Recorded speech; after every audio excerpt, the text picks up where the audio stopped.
ఇప్పుడు నేను పచ్చి మామిడికాయలతో పులిహార చేసి చూపించబోతున్నాను. దీనికి కావాల్సిన పదార్థాలు: పచ్చి మామిడికాయలు. ఈ పచ్చి మామిడికాయలు మా చిన్న బావగారు అబ్బాయి వెంకటేష్ ఇచ్చి పంపించాడు. అన్ సీజన్లో ఇచ్చి పంపించాడు మామిడికాయలు. వీటికి కావాల్సింది అల్లము, పచ్చిమిర్చి తీసుకున్నాను.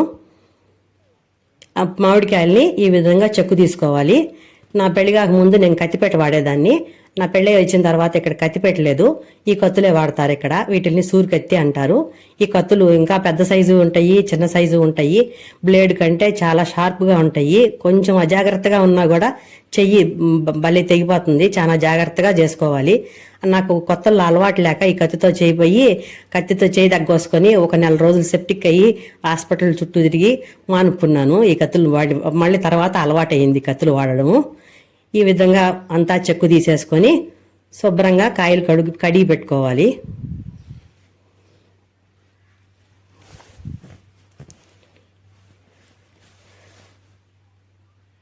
ఈ విధంగా ఉన్నాయి చెక్కు తీసిన తర్వాత కాయలు. వీటిల్ని తురుము తీసుకొని తురుముకోవాలి. ఈ తురుము సన్న బజ్జాలు ఉండే పక్క అయినా తురుముకోవచ్చు, లావు బజ్జాలు ఉండే పక్క అయినా తురుముకోవచ్చు. సన్న బజ్జాలు ఉండే పక్క తురిమితే మళ్ళీ మిక్సీలో వేసుకొని అవసరం లేదు. లావు బజ్జాలు ఉండే పక్కన తురిమితే మిక్సీలో వేసి ఒకసారి అట్ట తిరగనిచ్చి ఆఫ్ చేస్తే సరిపోతుంది. మిక్సీలో వేయకుండా చేసుకుంటేనే బాగుంటుంది. ఏదైనా కూడా మిక్సీలో వేస్తే నీరు గారినట్లుగా అవుతుంది. ఇట్లా సన్నదాంతో తురుముకుంటేనే బాగుంటుంది. ఇది అంతా తురివేసిన తర్వాత దీంట్లోకి 2 టీ స్పూన్లు పసుపు, కొంచెం సాల్ట్ కొద్దిగా వేసుకోవాలి. ఎందుకంటే మళ్ళీ మనం చేసేటప్పుడు మళ్ళీ వేసుకుంటాం కాబట్టి ఇప్పుడు ఇది నిల్వ చేసుకునే దానికే వేస్తున్నాను సాల్ట్. ఇది గుర్తుపెట్టుకుని మళ్ళీ మనం తయారు చేసేటప్పుడు సాల్ట్ తగ్గించి వేసుకోవాలి. ఇప్పుడు ఈ సాల్ట్, పసుపు అంతా ఆ తురుములో బాగా కలిసేటట్టు కలుపుకోవాలి. ఇది నేను నెల రోజుల పైన దాకా నిల్వ పెట్టుకున్నాను. ఇది ఇట్లా కలిపి పెట్టంగానే చేయలేదు నేను పులిహార. నిలబెట్టుకొని దీన్ని మిక్సీలో ఫ్రిడ్జ్లో పెట్టేసుకొని మా పిల్లలందరూ వచ్చిన తర్వాత మళ్ళీ నెలకు వచ్చారు వాళ్ళు వచ్చిన తర్వాత రెడీ చేసుకొని పులిహార చేశాను నేను దీన్ని. ఇంతకుముందు ఒకసారి నేను దీన్ని స్టీల్ గిన్నెలో పెట్టి నిల్వ చేస్తే ఆ పుల్లదనానికి ఆ గిన్నె పగిలిపోయింది నిల్వ పెట్టినప్పుడు. కాబట్టి స్టీల్ గిన్నెలో స్టోర్ చేసుకోకూడదు, ప్లాస్టిక్ డబ్బాలలో స్టోర్ చేసి పెట్టుకోవాలి. డీప్ ఫ్రిడ్జ్లో పెట్టనవసరం లేదు. మామూలుగా కింద ఫ్రిడ్జ్లో పెట్టుకుంటేనే నెల రోజుల వరకు నిల్వ ఉంటుంది. ఇట్లా అంతా కలిపేసి నిల్వ చేసి పెట్టుకొని అవసరమైనప్పుడు పులిహార చేసుకోవచ్చు, పచ్చడి చేసుకోవచ్చు, పప్పులో కూడా వేసుకోవచ్చు. ఏ విధంగానైనా మనకి ఎట్లా కావాలంటే అట్లా వాడుకోవచ్చు. దాన్ని నీళ్లు తగలకుండా పెట్టుకోవాలి. దీన్ని మనం ఇట్లా తురుము రెడీ చేసుకున్నప్పుడు నీళ్లు తగలకుండా శుభ్రంగా చేతులై తుడుచుకొని కాయలు కూడా కడిగినప్పుడు తుడిచి నీళ్ళు తేమంతా పోయిన తర్వాతనే తురుముకొని పెట్టుకోవాలి. ఈ విధంగా గిన్నెలో స్టోర్ చేసుకోవాలి. నేను గిన్నె పగిలిపోతుందని చెప్పి మళ్ళీ గిన్నెలో పెడతాను ఏంటి ఈవిడ అని అనుకోవద్దు. ప్రస్తుతానికి తీసి పెట్టాను, తర్వాత మళ్ళీ నేను ఫ్రిడ్జ్లో పెట్టేటప్పుడు ప్లాస్టిక్ గిన్నెలో స్టోర్ చేసుకున్నాను. ఇదంతా స్టోర్ చేసి పెట్టుకున్నాను. ఇది తయారు చేసింది తర్వాత 20 రోజులు నెల రోజుల తర్వాత వాడాను నేను దీన్ని మళ్ళీ. అంతవరకు ఫ్రిడ్జ్లోనే స్టోర్ చేసి పెట్టుకున్నాను. ఇప్పుడు అల్లము, పచ్చిమిర్చి ఈ విధంగా చీల్చి పెట్టుకోవాలి. పచ్చిమిరకాయలు నిలువుగా చీల్చేసుకోవాలి. అల్లము మరీ సన్నగా కాకుండా లావుగా కాకుండా తరిగి పెట్టుకోవాలి. ఇప్పుడు స్టవ్ ఆన్ చేసుకొని స్టవ్ పైన ఒక మూగుడు పెట్టుకొని దాంట్లోకి ఒక 4 గరిటెలు నూనె వేసుకోవాలి.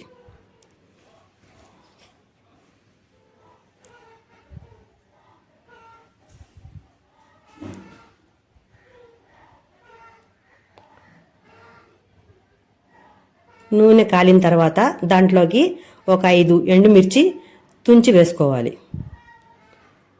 అవి కూడా వేగిన తర్వాత ఆవాలు, దీంట్లోకి పచ్చిశనగపప్పు, మినపప్పు ఎక్కువ వేసుకుంటే బాగుంటుంది పులిహారలోకి. వేయించిన వేరుశనగపప్పు కూడా వేశాను. మామూలుగా వేరుశనగపప్పుని పచ్చి వేసి తిరగమాతలో వేయించుకోవచ్చు. అట్లా కంటే ఇట్లా వేయించిన పప్పు వేసుకుంటే టేస్ట్ బాగుంటుంది. ఇప్పుడు కరివేపాకు వేసిన తర్వాత అల్లం కూడా వేసి కొంచెం సేపు వేగనివ్వాలి. ఆ వేగిన తర్వాత అల్లం వేగితేనే తినేటప్పుడు పంటి కింద తగిలితే చాలా టేస్ట్గా ఉంటుంది. కొంచెం సేపు వేగిన తర్వాత పచ్చిమిర్చి మళ్ళీ వేసుకోవాలి. ఇప్పుడు పచ్చిమిర్చి కూడా వేసేసి అవి కూడా బాగా వేగనివ్వాలి. ఇవి వేగితే పచ్చిమిర్చి ఘాటు లేకుండా అన్నం తినేటప్పుడు అన్నంతో పాటు మనం ఆ పచ్చిమిర్చి కూడా తింటే చాలా బాగుంటాయి, చాలా టేస్ట్గా ఉంటాయి. అట్లా చీల్చి వేసుకుంటే పిల్లలు అయితే తీసి పక్కన పెట్టేస్తారు, పెద్దవాళ్ళు అయితే తినాలనుకుంటే తినొచ్చు. ఇప్పుడు చూడండి, నెల రోజుల తర్వాత చేస్తున్నాను దీన్ని పులిహారని. అది మామిడికాయ తురుము చూడండి ఎలా ఉందో, ఫ్రెష్గా ఇప్పుడు చేసిన తురుము లాగానే కనిపిస్తుంది. ఇప్పుడు దాన్ని అంతా ఆ తిరగమాతలో బాగా కలిపేసి ఒక 2 నిమిషాలు పచ్చివాసన పోయే వరకు ఆ తురుముని వేయించుకోవాలి తిరగమాతలో. ఏమీ చెడిపోలేదు, చాలా బాగుంది మామిడికాయ తురుము. ఇప్పుడు తయారు చేసినట్లే ఉంది అది. మనము తురుము స్టోర్ చేసుకునేటప్పుడు కొంచెం సాల్ట్ కలిపి పెట్టుకున్నాం కాబట్టి ఇప్పుడు మనకి సరిపడగా రుచికి సరిపోయినంత సాల్ట్ చూసి వేసుకోవాలి. దాంట్లో సాల్టే వేసుకోవాలి, కళ్ళుప్పు కరగదు.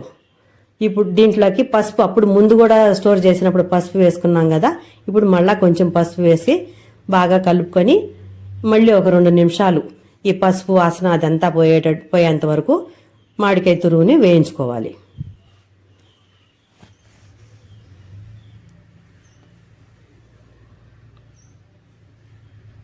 ఇంకా బాగా కలిపేసి స్టవ్ ఆఫ్ చేసుకోవాలి.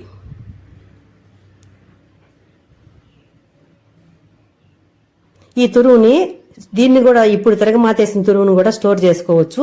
ఇది కూడా 20 రోజుల వరకు నిల్వ ఉంటుంది. ఇప్పుడు అన్నం మనం చేసి పెట్టుకున్న అన్నం, వేడి అన్నాన్ని ఒక పెద్ద పాత్రలోకి తిరగబోసుకొని ఆ వేడి అన్నంలోనే ఒక 2 స్పూన్లు పసుపు, ఒక 2 గరిటెల నూనె, పచ్చి నూనె వేయాలి. అన్నము దించిన పాటనే వేసుకోవాలి, వేడి తగ్గకూడదు.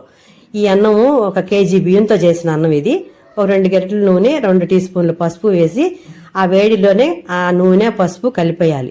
ఆ వేడికి ఆ నూనె ఆ పసుపు స్మెల్ భలే వస్తూ ఉంటుంది, బాగుంటుంది. అవి ఇట్లా చేస్తే అన్నం మెత్తపడకుండా పలుకుగా ఉంటుంది. పెద్దవాళ్ళు, మా అమ్మ ఇట్లాగే చేసేది, నేను కూడా ఇదే విధంగా చేస్తాను. చింతపండుతో చేసిన పులిహోర, మామిడికాయతో చేసిన, నిమ్మకాయతో చేసినా కూడా ఇదే విధంగా చేస్తాను.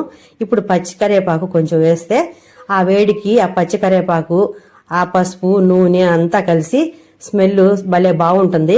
ఇట్లాగే ఉత్తన్నమే తిందామన్నంత వాసన వస్తూ ఉంటుంది ఆ అన్నం కలుపుతూ ఉంటేను.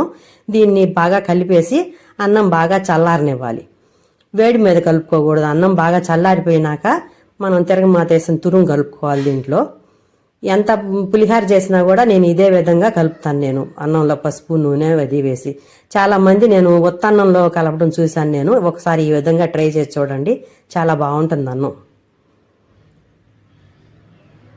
బాగా చల్లారనివ్వాలి. అన్నం పొడిగా ఉంటుంది చూడండి, పొడిగా ఉంటుంది. నూనె వేసి కలిపే తలికి మెతుకు అతుక్కోకుండా పొడిగా వచ్చేస్తుంది.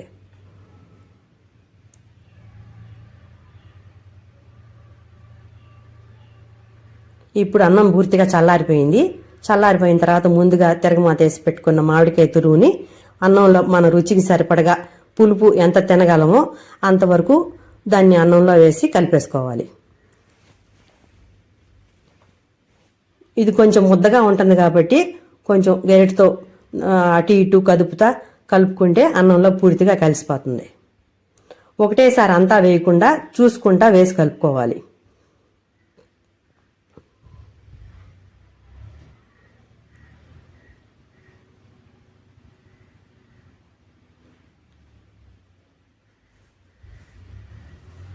చూడండి, కళ్ళకి ఎంత ఇంపుగా కనిపిస్తుందో, కలర్ఫుల్గాను. పసుపు, పచ్చిమిరపకాయలు, దాంట్లో కొన్ని పండుమిర్చి కూడా కలిసినాయి. అవి ఒక కలర్లోను, పచ్చిమిర్చి, ఇదంతా చూడడానికి కంటికి ఇంపుగా కనిపిస్తేనే మనం నోటికి ఇంపుగా అనిపిస్తూ ఉంటుంది. కాబట్టి చాలా రుచిగా ఉంది అన్నం కూడా. ఈ విధంగా ఉంది మామిడికాయ పులిహార. నచ్చిందా మీకు? చూస్తా అంటే నోరు ఊరిపోతుంది కదా. చూడండి ఎలా వచ్చిందో పులిహార. కామెంట్ చేయండి. ప్రతి వీడియోకి మీరు కామెంట్ చేయడం లేదు, కామెంట్ తప్పకుండా చేయండి.